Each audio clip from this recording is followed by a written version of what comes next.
Hi guys! Magandang gabi! Welcome back po dito sa Gandara SRU channel for Showbiz Update. Andito na naman nga po akong muli nagbabalik.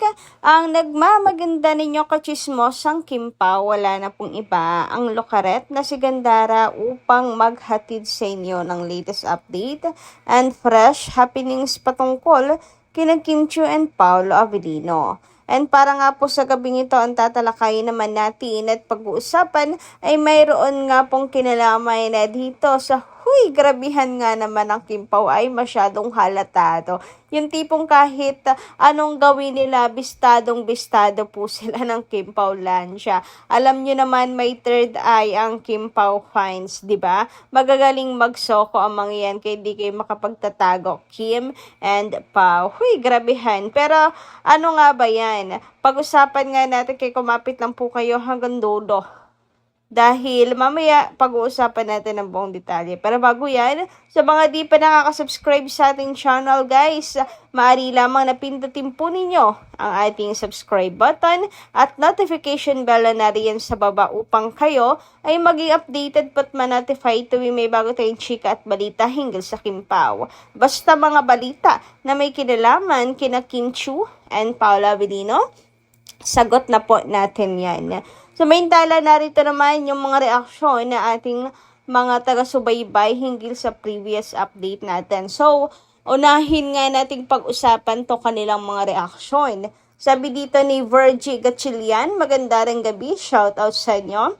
Pag-usapan nga natin ang kanyang komento. Sabi niya, Kimirald ako mula 2006 hanggang lokohin ni Gerald si Kim. Hindi pinilit ni Kim maging Kimirald ang fans. Nung lokohin ni Gerald si Kim, ay inalis ko na sa sistema. Sa sistema ko si Gerald. Yung utang na loob na sinasabi ni Rockstar at ibang basher walang dapat tanawin na utang na loob si Kim. Dahil kusang humanga at naging Kimirald fans noon at sinuklian ni Kim ng pagpapasaya na sa mga fans. So, yun pa lang dun pa lang sa part na na nagkaroon na ng Kimirald fans, kinilig sa dalawa, bawing-bawi na kasi. Kung tutuusin, pwede namang huwag ituloy, huwag mag-fan service, pero ginawa po yon ng Kimirald ni Kim Chiu. So, yung pagpapasaya, nandoon. Kumbaga, ay bayad na si Kim sa suporta ng Kimirald fans. So, nung nawala Kimirald, nawala yung mga fans kasi niloko po si Kim Chiu ni Gerald. Natapos na po lahat ng yun doon. Sa sinasabing naging parte pa rin si Gerald ng pagiging successful ni Kim sa industriya. Yes, naging parte lang siya. Pero kahit naman hindi siya maging parte ng buhay ni Kim, ito po ay mananatili si Kim Chiu na aakyat or aangat sa industriya dahil may talento si Kimi. May talent po siya at talagang madali siyang makakonect sa mga tao, madali siyang mahalin ng mga tao, madali siyang mahalin. Kaya naniniwala kami na even without Gerald naman ay kaya ni Kim tumagal sa industriya hanggang sa magkaroon ng Kim Pao. So, kung meron man pong utang na loob si Kim, ABS-CBN talaga yun Kasi even without Gerald, kaya ni Kim ano bang term doon? Sa kasikatan. Pero without ABS-CBN, PBB, she can't. Nananatili sa hirap yung kanilang pamilya. Kasi talagang si Kim yung malaking naging parte para makaahon sila makapagtapos ng pag-aaral mga kapatid niya. And yung mga Kim Pao fans naman ngayon sinasabi marami daw sa Kim Pao fans ang once na naging Kimirald.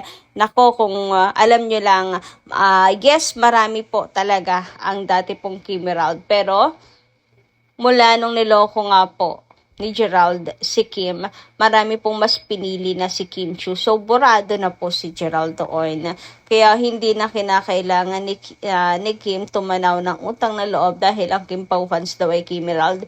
Hindi na po ngayon at hindi na babalik ang mga Kim Pao fans sa Kim Gerald. So, walang dapat po talaga si Kim na, alam niyo yun, dapat makonsensya kasi mga Kim Pao fans daw ngayon ay once na Kim Gerald.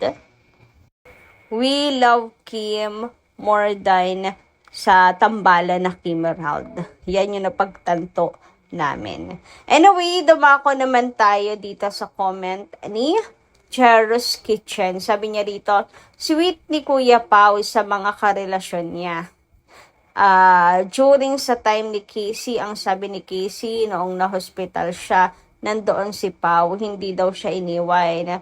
May hug pa nga daw lagi si Kuya Paolo sa kanya. So for me, for sure, gagawin din ni Kuya Paolo yan kay Ate Kimi kasi alam niya na kailangan ng someone ni Ate Kimi to comfort her. Very open-minded at saka understanding si Kuya Paolo. Kaya pray na lang natin na malagpasan ni Ate Kimi ang lahat. Kasi based naman sa vlog ni Ogie Diaz, ay may tendency daw na matalo si Ate Kimi sa kaso. Kasi nga magkapatid.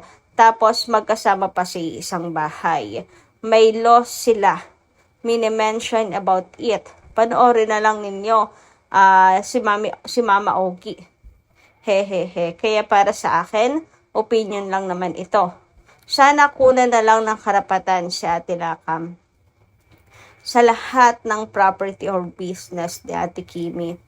Tapos, sana kunan na lang ng karapatan sa Ate Lakam sa lahat ng property or business na Ate Kimi. Tapos, wag nang suportahan. Hahaha. Kasi nga, pinangkakasino lang naman ang pera at hindi nahiya, feeling milyonarya siya. Wala naman siyang ginawa. Si Kimi naman ang naghirap para sa kanilang lahat. Walang utang na loob. Naiinis talaga ako, Ate Lakam. Anyway, doon na lang tayo sa Kim Pao. Manood ng The Alibi. Super intense ang aktingan at super intense din ang kilig. Ang galing nilang lahat. Super. So, ayan. Alam nyo, hindi ko pinapansin yung sinasabing matatalo si Kim Chiu sa kaso. Kasi ganto, ganyan. Pero, guys, hindi maaring isawa pa walang bahala natin. 'Di ba? Syempre, hindi natin gusto na si Kim na ngayon nawalan, si Kim na yung kinunan tapos siya pa tong matatalo. Grabe. Dobleng sakit yon para kay Kim. 'Di ba? So, pero tingin ko naman hindi po hahayaan ng attorney, 'di ba, na matalo si Kim ng ganun na lang. So pray po natin, syempre hindi natatapos diyan. Ipag-pray po natin na manalo si Kim. Yan ang akin pong panawagan hangga't hindi natatapos ang laban na to. Ang support po nating lahat ay na kay Kim Chiu. Pwedeng isara na lang din yung business na minamanage itong isa tapos open na lang ng bago. No? Ganon. Pero hope na umayon kay Kim talaga. Samantala, para naman sa mga nananatiling nandito, kung saan ay binabody shame si Kimi, grabe mahiya naman kayo. Ano kayo, hindi tao, para hindi po magkaroon ng puson kapag busog. Binabody shame si Kimi at saka sinasabing buntes. Actually, walang masama kung buntes si Kim Chiu.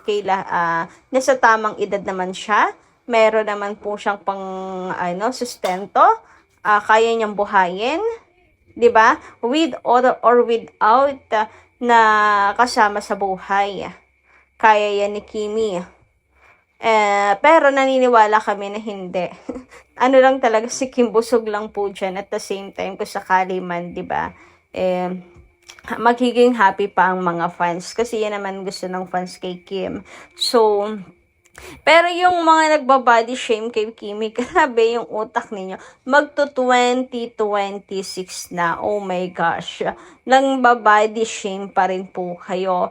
Grabe. Lahat naman po tayo ay lumalaki yung tiyan pagbusog. Sino ba namang hindi ang nagkakaroon ng konting taba tiyan pagbusog, 'di ba? Grabe kayo. Ano kayo? Na ano ako sa mga bashers na yan. Ano, parang wala pong karapatan si Kiming mabusog. Grabe. Eh, may mga tao talagang puso din talaga na kahit uminom lang ng tubig. Pero, wala. Ganun talaga eh, no? May mga taong toxic talaga. Ano kayo magandang gawin sa mga yan? Charot. Anyway, dumako naman nga tayo dito sa naging video greeting si Paula Avellino para po anyayahan ang mga gustong makifiesta sa December 13, 2025 sa Narbacan, Ilocos Sur.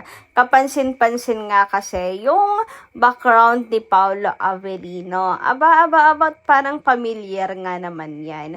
Ngayon, ang tanong ay sino ang nagpi-video sa kanya? Sinong kumukuha ng video? Mukhang ang wife rin. Huy, grabe, parang si Kimi.